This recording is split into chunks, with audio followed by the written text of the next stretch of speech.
everybody, happy Monday. For those of you that don't know me, I'm Judith.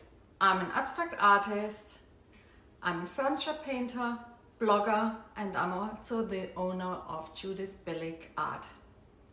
Color is the passion of my life, and I'm so happy that you join me today so that I can share my passion for color with you. So I want to paint this very basic nightstand with alcohol inks today. I've never tried that before because normally the wood that I'm working with furniture, it's kind of raw wood, and alcohol inks non-porous surface. So this basic nightstand, oops, there falls the button. As you can see, it has a glossy lacquer furniture, so that should work perfectly. And my idea is I want the design to go over both of these drawers. So what I will do is sit them really close next to each other. But first I need to protect the sides. How I do that is I just plop them into a rubbish bag and tape that. So let's put that rubbish bag around. Then I will use tape to tape the sides. It's easier in theory. Okay, bear with me here.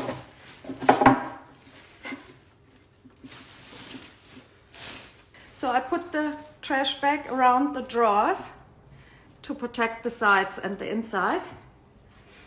And now I'm cleaning the surface with alcohol.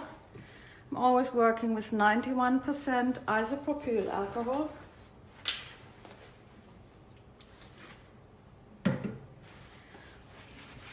So I'm just rubbing the surface off.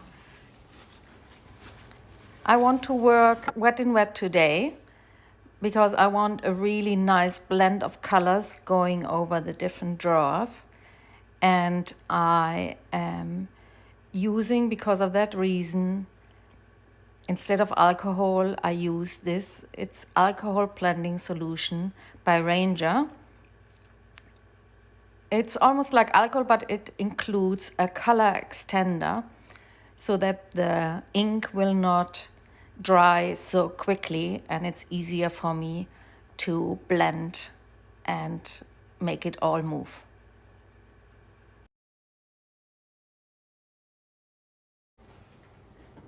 The colors that I will be using, I have them here. So this is a sapphire blue. Then I have a passion purple, Senorita magenta, and Snowcap by Ranger, which is a white mixative. So that makes a little bit lighter areas. And of course I will add some metallics. I use Pinata brass. To move the ink around, I will be using today a straw. Let's talk about safety. Alcohol and alcohol inks can be dangerous to your health. Alcohol is highly flammable, and it also has some fumes that can get dangerous. Please only work with alcohol and alcohol inks out in the open or in a very well ventilated area. And if you're very sensitive, please use a respirator.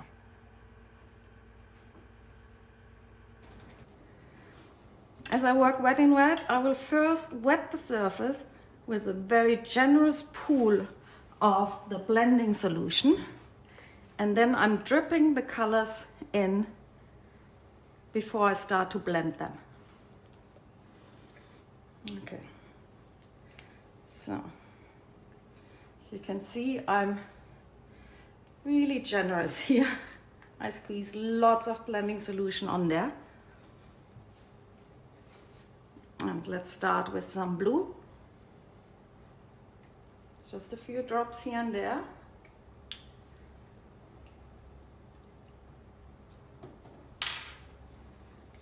Adding some pink. There's no rhyme or reason at this point. I just want to get the color on there. Now the Pinata Passion Purple is very concentrated. So I'm not quite as generous with that color. Okay, and somewhere here in the middle I also want to have some white.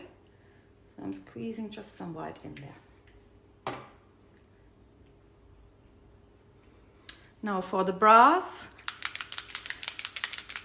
we have to make sure that that is really well mixed so that the shimmering metallic particles are really coming out. You can see already how lovely that's dispersing. I hope that's really visible. Let's see if I can make you see that. Adding some blending solution. Can you see how that is already spreading? So zoom out again so you see everything. And let's start. I use the straw. You can use an airbrush or canned air too.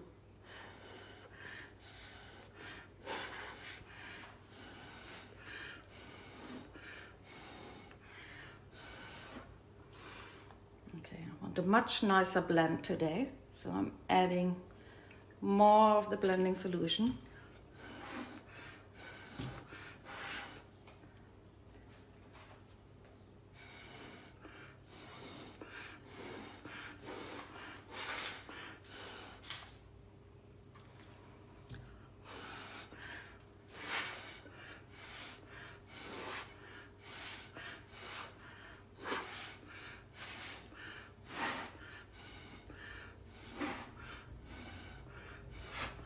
I want a little bit more metallics here and here, and I want some more blues here, maybe in that corner.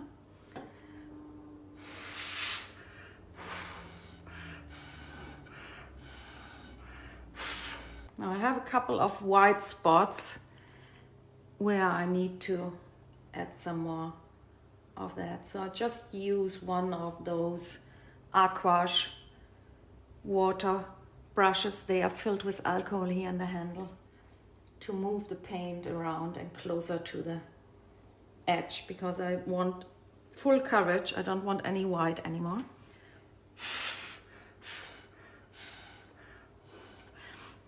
And because I use this time blending solution and not alcohol, I have much more time to move that around. I want to do here, I want to have some of that pink going in that corner too, in the other drawer too.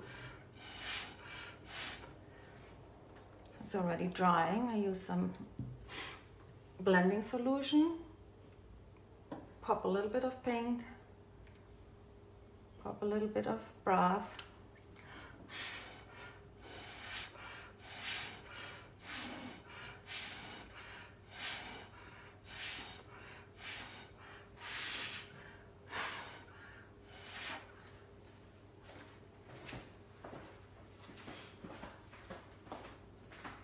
So, would like here a little bit more white.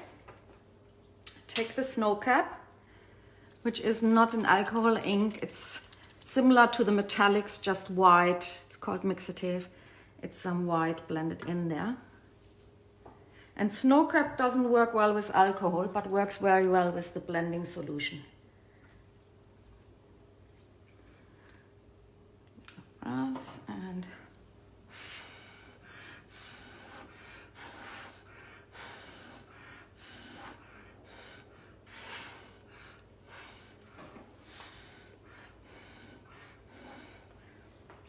what happens now is I need to let it dry thoroughly. So I cannot now already put it back in. It needs to dry so that all the liquid that is still there is completely dry. And then I need to seal it. Because what happens is the alcohol ink is dye based, and at the moment these color particles are just laying on the surface. But to keep it really, to make it durable and also to make it light fast, I need to seal it. I can do that only when it's all completely dried after 24 hours. I wait normally 24 hours. So these are the two products that I use for sealing. I have also a brush on that I have at the moment in my studio. So this is Karma, Krylon Karma Varnish. And once this is dry, I apply 2 thin layers of that. I will add later a supply list in the comments so you can actually right away click to it. What that does is it builds a barrier between the alcohol ink and the varnish that goes on top. Because some of those varnishes have alcohol in them, which means that if I would spray it straight away on there, it would reactivate the ink. By using first the Karma, this one here, you have a layer in between the varnish and the alcohol ink, protecting the ink from any blotches or spots. And just have a little bit too much ink standing here on there. If I use too much ink and too much of the blending solution, it might get a little bit sticky and take a really long time to dry. So I'm just dabbing really softly to remove the ink that is too much. I was a little bit too generous. So thank you for joining me. Sorry, that's a weird angle. Thank you for joining me today, and I will post a little bit later the list of materials that I used. If you have any further questions, or if you catch me in the replay and have some more questions about what I did, what I used, why I did it the way I did, just pop them in the comments. I'm happy to answer them all. And if you want to have a look at my webpage where you see other fun projects, that's judithbilligart.com. Thank you so much for joining me today, and see you soon.